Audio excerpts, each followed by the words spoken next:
The moment my Uber turned onto Maple Avenue, I knew something was wrong. My usually quiet suburban street was lined with cars, and white ribbons fluttered from every tree leading to my house. My stomach dropped when I saw the massive white tent sprawling across my meticulously maintained backyard, the one I'd spent 3 years perfecting. There must be some mistake, I muttered, dragging my suitcase up the driveway. But the giant Jennifer and Mark's wedding banner hanging across my front porch confirmed my worst fears. This wasn't a mistake. This was Margaret, my mother-in-law, taking advantage of my absence. Again. I'd been gone exactly 31 days on a critical business trip to Europe, leading negotiations that could make or break my career. My husband James had stayed behind, supposedly to hold down the fort. Some job he'd done. The front door was unlocked, of course it was, and I walked into chaos. My living room furniture had vanished, replaced by rows of elegant white chairs. My dining room had been transformed into a makeshift bridal suite, with makeup stations and full-length mirrors where my antique hutch used to stand. The hutch that had belonged to my grandmother. "Oh, you're back early." Margaret's voice cut through the noise of bustling wedding planners and decorators. She stood in the center of what used to be my kitchen, now an elaborate catering station. Her perfectly coiffed hair and designer outfit screamed mother of the bride, though technically she was just the groom's mother. Early, I kept my voice steady, though my hands were shaking. The trip was exactly 1 month, as everyone knew. "Where's James?" "Oh, he's helping Mark with the altar placement in the garden." She waved dismissively. "Darling, you really should have answered your phone. We tried to reach you." I pulled out my phone, which I'd switched on after landing. Amid the dozens of work emails were exactly 2 texts from James. "Mom needs a favor. Call when you can." No mention of turning our home into a wedding venue. "Margaret," I said slowly, watching a stranger wheel my kitchen island toward the back door. "Why is my house being used for Jennifer's wedding?" Well, she adjusted her pearl necklace, her tell when she was about to justify something outrageous. "The original venue flooded last week. Poor Jennifer was devastated. Your house is so perfect, and you were away anyway. James said you'd understand." Did he now? The same James who knew I'd spent months preparing for the garden club tour scheduled for next weekend. The same James who watched me plant every single one of those roses now being crushed under the wedding tent. "Where's my furniture?" I asked, noticing more and more missing pieces. The vintage mirror from our honeymoon in France. The hand-woven rug I brought back from Morocco. "Safe in storage," Margaret beamed. "Jennifer's wedding planner knows exactly what she's doing. Everything will be back by Monday." A young woman in a headset rushed past with my grandmother's vase, the one thing I'd specifically asked James to protect while I was gone. "That's not going anywhere." I stepped in front of her, carefully taking the vase. The woman looked at Margaret uncertainly. "Sarah," Margaret's voice took on that warning tone she perfected over the years, "don't be difficult. This is Jennifer's special day. You know how long she's waited to marry Mark." Yes, I did know. Jennifer, my sister-in-law, had dated Mark for exactly 6 months before their engagement. She'd also dated and gotten engaged to 3 other men in the past 2 years. Each time, Margaret had gone all out planning elaborate weddings, only to have Jennifer change her mind weeks before the ceremony. "The garden club tour," I said, still clutching the vase. "It's this weekend. The judges are coming Saturday morning." Margaret's smile didn't waver. I called and explained the situation. They were very understanding about rescheduling. Understanding. I'd spent 3 years working toward this tour, getting my garden certified as a wildlife habitat, installing the sustainable irrigation system, creating the perfect blend of native plants and ornamental species. "You had no right," my voice cracked slightly. "This is my house." "Our house." James appeared in the doorway, looking sheepish. "Honey, I know I should have called, but with the time difference." "The time difference?" I laughed incredulously. "You couldn't find 5 minutes in 31 days to mention that our house was being turned into a wedding venue." "Now, Sarah," Margaret stepped between us. "James was only trying to help his sister. Family helps family, though I suppose you wouldn't understand that, being an only child." There it was. The subtle dig she perfected over the years. Poor Sarah, no siblings, no real family until we took her in. How lucky she is to be part of our family now. If only she'd be more grateful. I looked around at my invaded home. at the strangers rearranging my life without my permission, at James still standing there with that helpless expression, waiting for me to give in like I always did. Not this time. I set down my grandmother's vase and reached for my briefcase. You're right, Margaret. Family helps family, which is why I made some calls while I was away. Calls? James stepped forward, concern flickering across his face. I pulled out a folder, the one I've been carrying for weeks, waiting for the right moment. Did you know that Jennifer's last 3 canceled weddings cost the venues an average of $30,000 each in lost deposits and damages? Margaret's smile faltered. That's ridiculous. They were very understanding. They were understanding because you paid them off. I continued, opening the folder. Just like you paid off the florists, the caterers, and the photographers. But this time, you're planning to use my house. My property, my investment. Sarah, James started, but I held up my hand. I spoke to my lawyer while I was in Europe. He helped me draft this. I pulled out a document, a liability contract. If Jennifer wants to use my house for her wedding, she'll need to put up a $50,000 deposit, non-refundable if the wedding doesn't happen. The color drained from Margaret's face. You can't be serious. I also have statements from the previous venues. I continued. Detailed accounts of the damage done during wedding preparations, the remodeling, the temporary changes that weren't so temporary. James, Margaret turned to her son. Tell her she's being ridiculous. But James was looking at the documents in my hands, recognition dawning in his eyes. He'd seen the credit card statements. He knew exactly how much his mother had spent covering up Jennifer's wedding disasters. There's more, I said, pulling out another paper. But maybe we should discuss that after everyone leaves. Margaret's hands trembled as she reached for the liability contract. This isn't how family treats family. No, I agreed, thinking of my ransacked home, my ruined garden, my husband's betrayal. It's not. The wedding planner appeared in the doorway. Mrs. Matthews, we need to discuss the flower arch placement. Actually, I smiled, channeling Margaret's own sweet venom. I think we need to discuss moving this wedding back to the country club. Immediately. The next hour was chaos, but a different kind. Wedding planners frantically made phone calls, caterers redirected deliveries, and decorators began dismantling their half-finished setups. Through it all, Margaret stood in my kitchen, clutching her phone and speaking in hushed, urgent tones to someone about emergency venue arrangements. Jennifer arrived in the middle of this exodus, already wearing her wedding dress and followed by a trail of bridesmaids. What do you mean we can't use the house? She shrieked, mascara running down her face. My wedding is tomorrow. I'm so sorry, sweetheart. Margaret rushed to her daughter's side. Your sister-in-law is being difficult. I sat at what remained of my kitchen counter, still holding my folder of documents, watching the drama unfold. James hovered uncertainly between his mother and me, looking like a lost puppy. But everything's already here.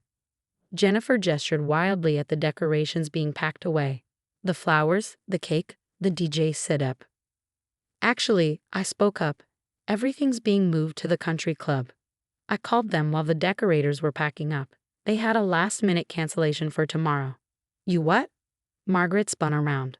I also covered the rush setup fee. I continued calmly. Consider it my wedding gift to Mark and Jennifer, assuming the wedding actually happens this time. Jennifer's face crumpled. What's that supposed to mean? I opened my folder again, pulling out a specific document. The country club required some assurances before accepting a last-minute booking, particularly given what happened there last spring with wedding number 3. That was different, Jennifer protested. Bradley was cheating on me. With the wedding planner, I nodded.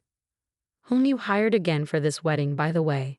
She's been moving your mother's vase collection to the van for the last 20 minutes. Margaret's eyes widened. She rushed to her prized display cabinet, now conspicuously empty. James, she called out, do something. My husband finally stepped forward, but not in a direction his mother expected. He came to stand beside me, picking up one of the documents I'd spread across the counter. Mom, he said quietly, these credit card statements, is this how much you spent covering up Jen's last wedding cancellation?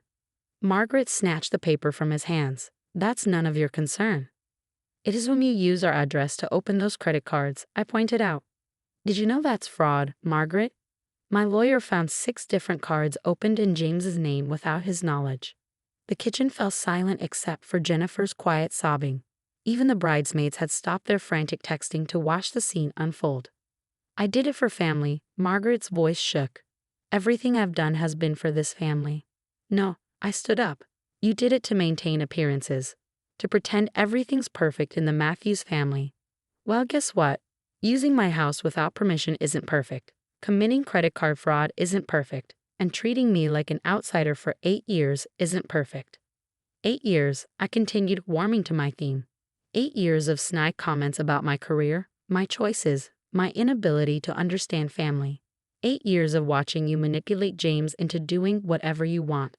8 years of biting my tongue to keep the peace. But you know what I did during my month in Europe, besides closing the biggest deal of my career? I finally stopped biting my tongue. I made some calls.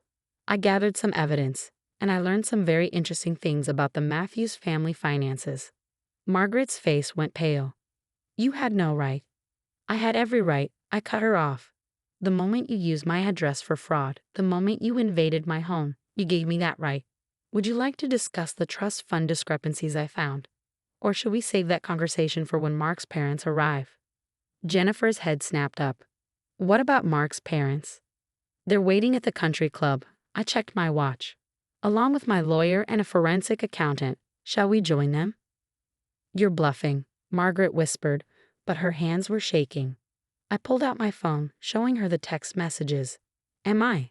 James picked up one of the credit card statements, his face hardening as he read the details. Mom, how could you? I had to, she burst out. Do you know how it looks when your daughter cancels 3 weddings? What people say? I had to make it go away, to make it perfect again. By stealing? James asked. By lying? By taking over our house without asking? Our house. Jennifer suddenly looked up from her tears. But Mom said, she said you offered. Of course they didn't offer, Margaret snapped. But it had to be here. The country club wouldn't take another booking from us, not after last time. None of the good venues would. But this house, it's perfect. The garden, the layout. My garden, I corrected her. Which you destroyed. Those roses took 3 years to establish. They're just flowers. They were my life's work. I surprised myself by shouting. Just like this house is my work. My investment, my home, not your backup plan for Jennifer's 4th attempt at a wedding. The kitchen fell silent again. In the distance, we could hear the wedding planners dismantling the tent in the backyard. Jennifer's mascara had created dark rivers down her white dress.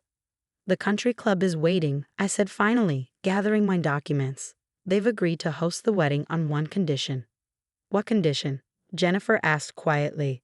I pulled out one final paper. Margaret steps down as wedding planner. Completely. No involvement in any decisions.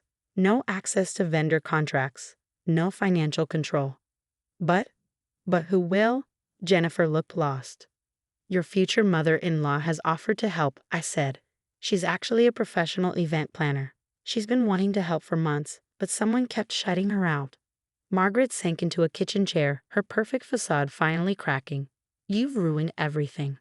No, Margaret, I picked up my grandmother's vase, the one thing I'd managed to save from her wedding takeover. You did that all on your own. Now, shall we go meet those accountants? By Sunday evening, my house was eerily quiet. The chaos of the failed wedding attempt had been replaced by a heavy silence that spoke volumes. The rental companies had come and gone, taking their chairs, tents, and decorations with them. My furniture was being returned tomorrow, though I knew it wouldn't erase what had happened. I sat in my devastated garden, surveying the damage. Crushed flower beds, trampled grass, and the ghosts of tent stakes dotted what had once been my pride and joy. The garden club tour was officially canceled, not postponed, as Margaret had claimed. 3 years of work destroyed in less than a week. James hadn't come home after the confrontation. He was staying at his parents' house, giving me space to cool down, according to his text. As if I was the one who needed to cool down after what they'd done. The doorbell rang, breaking my melancholy reflection. I almost ignored it, but something made me get up. Through the peephole, I saw Jennifer standing alone on my porch, looking nothing like the bridezilla of yesterday. I opened the door cautiously. Jennifer? Can we talk? Her voice was small, missing its usual entitled edge. She held up a bottle of wine. I brought a peace offering. 20 minutes later, we sat in my kitchen, the only room relatively untouched by the wedding chaos. Jennifer poured us each a glass of wine, her hands shaking slightly. Mark left, she said suddenly. For good this time. I wasn't surprised. After I'd revealed the financial documents showing Margaret's pattern of covering up Jennifer's wedding disasters, Mark had looked shell-shocked. Finding out your fan set had a history of last-minute cancellations and massive property damage would do that to a man. I'm sorry, I said and meant it. Despite everything, I didn't enjoy seeing her hurt. Don't be, Jennifer took a long sip of wine. You did me a favor. All of us, really, Mom. She's always fixed everything. Made excuses. Thrown money at problems until they went away. I never had to face consequences.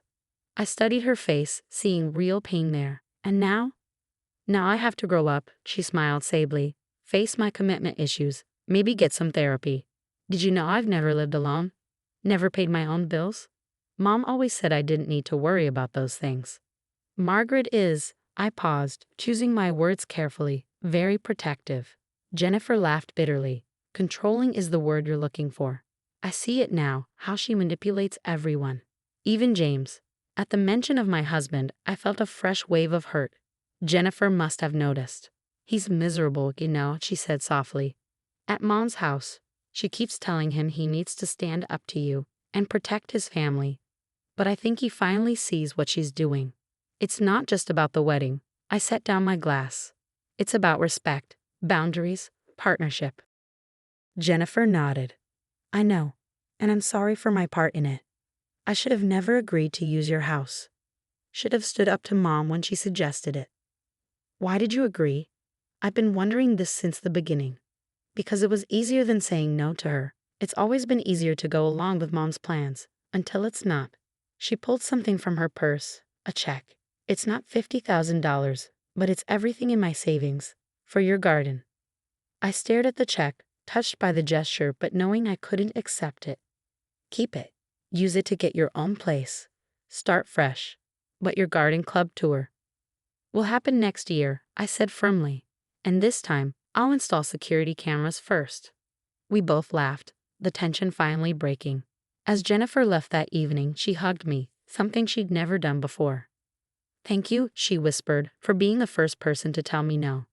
Later that night, as I was getting ready for bed, I heard a key in the front door. James stood in the hallway, looking exhausted and carrying his overnight bag. Mom's furious, he said without preamble. She's threatening to write me out of her will. And how do you feel about that? I held my breath, waiting for his answer. He set down his bag and crossed the room to me. Honestly? Free, he took my hands in his. I've been thinking about everything. About how I've let her steamroll over you for years. About how I never really grew up because she never let me. Never let any of us. And now I think it's time we set some real boundaries, together. He squeezed my hands. If you'll still have me. I looked into his eyes, seeing real understanding there for the first time. We have a lot to work on. I know, and I want to start by helping you rebuild the garden. Properly this time, no shortcuts, no quick fixes. Just hard work and patience. I felt tears prick my eyes. Your mother won't like that.